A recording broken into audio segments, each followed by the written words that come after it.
The third person in the trio was Lottie. She was a small thing and did not know what adversity meant, and she was much bewildered by the alteration she saw in her young adopted mother.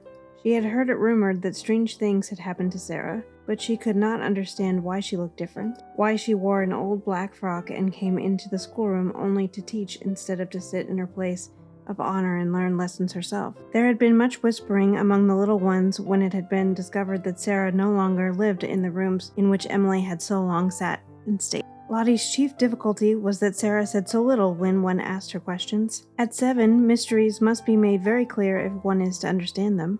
"Are you very poor now, Sara?" she had asked confidently the first morning her friend took charge of the small French class. "Are you as poor as a beggar?" She thrust a fat hand into the slim one and opened round, tearful eyes. "I don't want you to be as poor as a beggar." She looked as if she was going to cry, and Sara hurriedly consoled her. "Beggars have nowhere to live," she said courageously. "I have a place to live in." "Where do you live?" persisted Lottie. "The new girl sleeps in your room, and it isn't pretty anymore." "I live in another room," said Sara. "Is it a nice one?" inquired Lottie. "I want to go see it." "You must not talk," said Sara. "Miss Minchin is looking at us. She will be angry with me for letting you whisper." She had found out already that she was to be held accountable for everything which was objected to. If the children were not attentive, if they talked, if they were restless, it was she who would be reproved. But Lottie was a determined little person. If Sara would not tell her where she lived, she would find out in some other way. She talked to her small companions and hung about the elder girls, and listened when they were gossiping. And acting upon certain information they had unconsciously let drop, she started late one afternoon on a voyage of discovery, climbing stairs she had never known the existence of until she reached the attic floor. There she found 2 doors near each other, and opening one, she saw her beloved Sara standing upon an old table and looking out a window. "Sara!" she cried aghast. "Mama, Sara!" She was aghast because the attic was so bare and ugly and seemed so far away from all the world. Her short legs had seemed to have been mounting hundreds of stairs. Sara turned round at the sound of her voice. It was her turn to be aghast. What would happen now? If Lottie began to cry and anyone chanced to hear, they were both lost. She jumped down from her table and ran to the child. "Don't cry and make a noise," she implored. "I shall be scolded if you do, and I have been scolded all day. It's not such a bad room, Lottie." "Isn't it?" gasped Lottie. As she looked round it, she bit her lip. She was a spoiled child yet, but she was fond enough of her adopted parent to make an effort to control herself for her sake. Then, somehow, it was quite possible that any place in which Sara lived might turn out to be nice. "Why isn't it, Sara?" she almost whispered. Sara hugged her close and tried to laugh. There was a sort of comfort in the warmth of the plump, childish body. She had had a hard day and had been staring out the windows with hot eyes. "You can see all sorts of things you can't see downstairs," she said. "What sort of things?" demanded Lottie, with that curiosity Sara could always awaken even in the bigger girls. "Chimneys, quite close to us, with smoke curling up in wreaths and clouds and going up into the sky, and sparrows hopping about and talking to each other just as if they were people, and other attic windows where heads may pop out at any minute and you can wonder who they belong to, and it all feels as high up as if it were another world." "Oh, let me see it," cried Lottie. "Lift me up." Sara lifted her up, and they stood on the old table together and leaned on the edge of the flat window in the roof and looked out. Anyone who has not done this does not know what a different world they saw. The slates spread out on either side of them and slanted down into the rain gutter pipes. The sparrows, being at home there, twittered and hopped about quite without fear. 2 of them perched on the chimney top nearest and quarreled with each other fiercely until one pecked the other and drove him away. The garret window next to theirs was shut because the house next door was empty. "I wish someone lived there," Sara said. "It's so close that if there was a little girl in the attic, we could talk to each other through the windows and climb over to see each other, if we were not afraid of falling." The sky seemed so much nearer than when one saw it from the street that Lottie was enchanted. From the attic window, among the chimney pots, the things which were happening in the world below seemed almost unreal. One scarcely believed in the existence of Miss Minchin and Miss Amelia and the schoolroom, and the roll of wheels in the square seemed a sound belonging to another existence. "Oh, Sara," cried Lottie, cuddling into her guarding arm. I like this attic. I like it. It is nicer than downstairs. Look at that sparrow, whispered Sara. I wish I had some crumbs to throw to him. I have some, came a little shriek from Lottie. I have part of a bun in my pocket. I bought it with my penny yesterday, and I saved a bit. When they threw out a few crumbs, the sparrow jumped and flew away to an adjacent chimney top. He was evidently not accustomed to intimates in attics, and unexpected crumbs startled him. But when Lottie remained quite still and Sara chirped very softly, almost as if she were a sparrow herself, he saw that the thing which had alarmed him represented hospitality, after all. He put his head on one side, and from his perch on the chimney looked down at the crumbs with twinkling eyes. Lottie could scarcely keep still.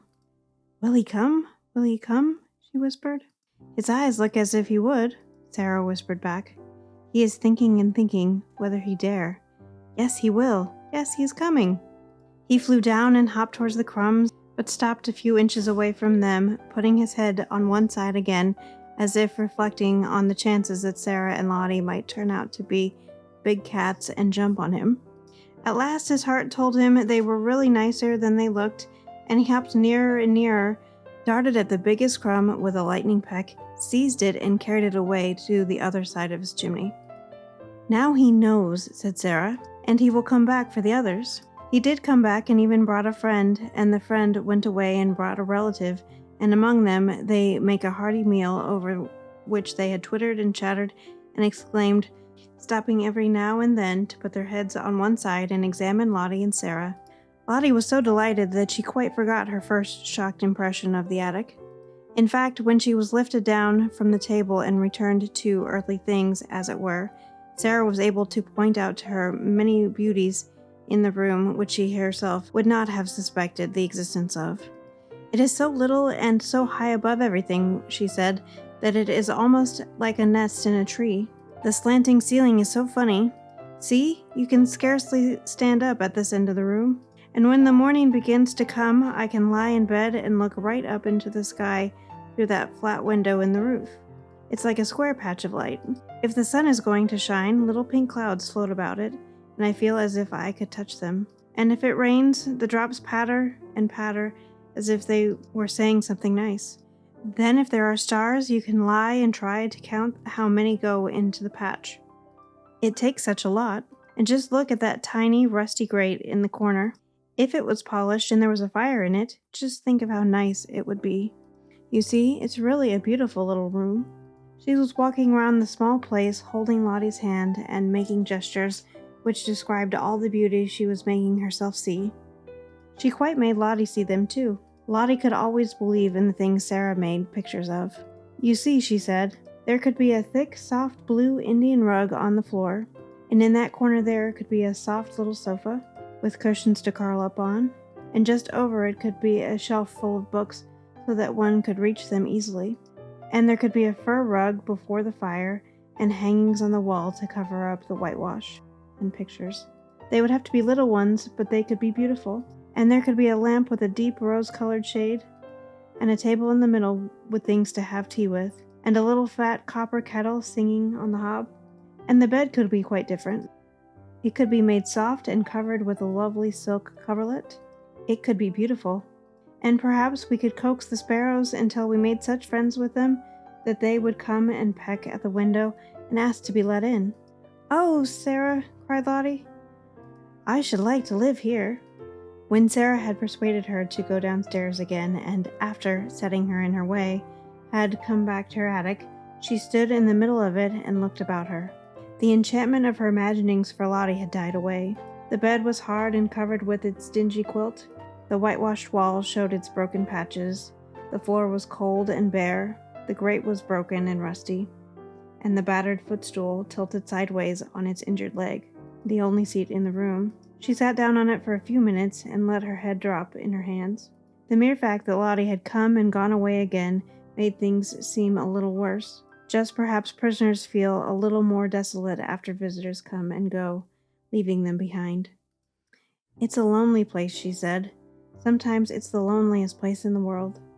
She was sitting in this way when her attention was attracted by a slight sound near her. She lifted her head to see where it came from, and if she had been a nervous child, she would have left her seat on the battered footstool in a great hurry. A large rat was sitting up on his hindquarters and sniffing the air in an interested manner. Some of Lottie's crumbs had dropped on the floor, and their scent had drawn him out of his hole. He looked so odd and so like a gray whiskered dwarf or gnome that Sara was rather fascinated. He looked at her with his bright eyes as if he were asking a question. He was evidently so doubtful that one of the child's strange thoughts came into her head. "I dare say it's rather hard to be a rat," she mused. "Nobody likes you. People jump and run away and scream out, 'Oh, a horrid rat!' I shouldn't like people to scream and jump and say, 'Oh, a horrid Sara!' and pretend that they were dinner. It's so different to be a sparrow." But nobody asked this rat if he wanted to be a rat when he was made. Nobody said, "Wouldn't you rather be a sparrow?" She had sat so quietly that the rat began to take courage. He was very much afraid of her, but perhaps he had a heart like the sparrow, and it told him that she was not a thing which pounced. He was very hungry. He had a wife and a large family in the wall, and they had had frighteningly bad luck for several days. He had left the children crying bitterly, and felt he would risk a good deal for a few crumbs, so he cautiously dropped upon his feet. "Come on," said Sara. "I'm not a trap. You can have them, poor thing. Prisoners in the Bastille used to make friends with the rats. Suppose I make friends with you." How is it that animals understand things? I do not know, but it is certain that they do understand. Perhaps there is a language that is not made of words, and everything in the world understands it. Perhaps there is a soul hidden in everything, and it can always speak, without even making a sound, to another soul. But whatsoever was the reason, the rat knew from that moment that he was safe, even though he was a rat. He knew that this young human being sitting on the red footstool would not jump up and terrify him with wild, sharp noises, or throw heavy objects at him, which, if they did not fall and crush him, would send him limping in his scurry back to his hole. He was really a very nice rat, and did not mean the least harm. When he had stood on his hind legs and sniffed the air with his bright eyes fixed on Sara, he had hoped that she would understand this, and would not begin by hating him as an enemy. When the mysterious thing which speaks without saying any words told him that she would not, he went softly towards the crumbs and began to eat them. As he did it, he glanced every now and then at Sara, just as the sparrows had done, and his expression was so very apologetic that it touched her heart. She sat and watched him without making any movement. One crumb was very much larger than the other. In fact, it could scarcely be called a crumb. It was evident that he wanted that piece very much, but it lay quite near the footstool, and he was still rather timid. "I believe he wants to carry it to his family in the wall," Sara thought. "If I do not stir at all, perhaps he will come and get it." She scarcely allowed herself to breathe, she was so deeply interested. The rat shuffled a little nearer and ate a few more crumbs. Then he stopped and sniffed delicately, giving a side glance at the occupant of the footstool. Then he darted at the piece of bun with something very like the sudden boldness of the sparrow, and the instant he had possession of it, fled back to the wall, slipped down a crack in the skirting board, and was gone. "I knew he wanted it for his children," said Sara. "I do believe I could make friends with him." A week or so afterward, on one of the rare nights when Ermengarde found it safe to steal up to the attic, when she tapped on the door with the tips of her fingers, Sara did not come to her for 2 or 3 minutes. There was, indeed, such a silence in the room at first that Ermengarde wondered if she could have fallen asleep. Then, to her surprise, she heard her utter a low little laugh and speak coaxingly to someone. "There," Ermengarde heard her say. "Take it and go home, Melchizedek. Go home to your wife." Almost immediately Sara opened the door, and when she did so, she found Ermengarde standing with alarmed eyes upon the threshold. Who are you talking to, Sara?" she gasped out. Sara drew her in cautiously, but she looked as if something pleased and amused her. "You must promise not to be frightened, not to scream the least bit, or I can't tell you," she answered. Ermengarde felt almost inclined to scream on the spot, but managed to control herself. She looked all round the attic and saw no one, and yet Sara had certainly been speaking to someone. She thought of ghosts. Is it Is it something that will frighten me? She asked timorously. Some people are afraid of them, said Sara. I was at first, but I'm not now. Was it a ghost? Quaked Ermengarde. No, said Sara, laughing. It was my rat. Ermengarde made one bound and landed in the middle of the little dingy bed. She tucked her feet under her nightgown and the red shawl. She did not scream, but she gasped with fright. Oh! Oh! She cried under her breath. A rat! A rat! I was afraid you'd be frightened, said Sara. But you needn't be. I am making him tame. He actually knows me and comes out when I call him. Are you too frightened to want to see him?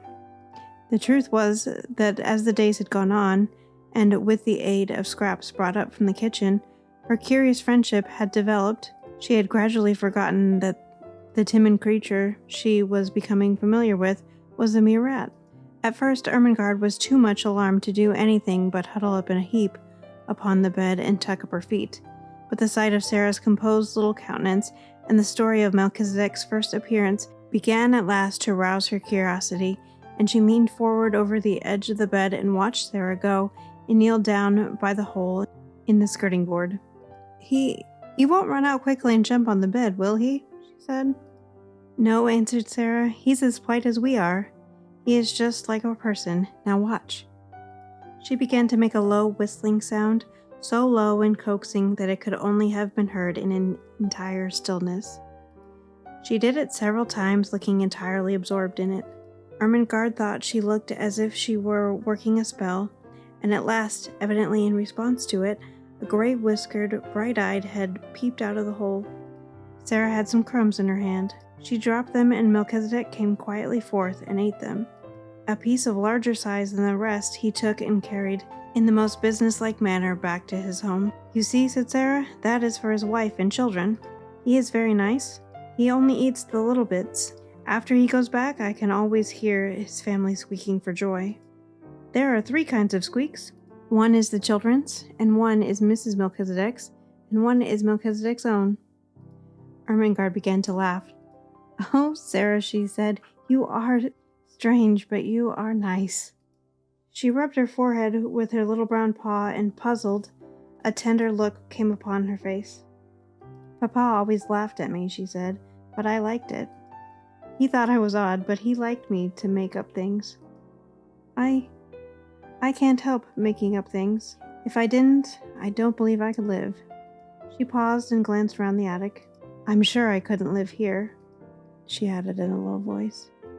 Ermengarde was interested, as she always was. When you talk about things, she said, they seem as if they grew real. You talk about Melchizedek as if he was a person. He is a person, said Sara. He gets hungry and frightened just as we do, and he is married and has children. How do we know he doesn't think things just as we do? His eyes look as if he was a person. That's why I gave him a name. She sat down on the floor in her favorite attitude, holding her knees. Besides, she said, he is a Bastille rat sent to be my friend. I can always get a bit of bread the cook has thrown away, and it is quite enough to support him. Is it the Bastille yet? Asked Ermengarde eagerly. Do you always pretend it's the Bastille? Nearly always, answered Sara.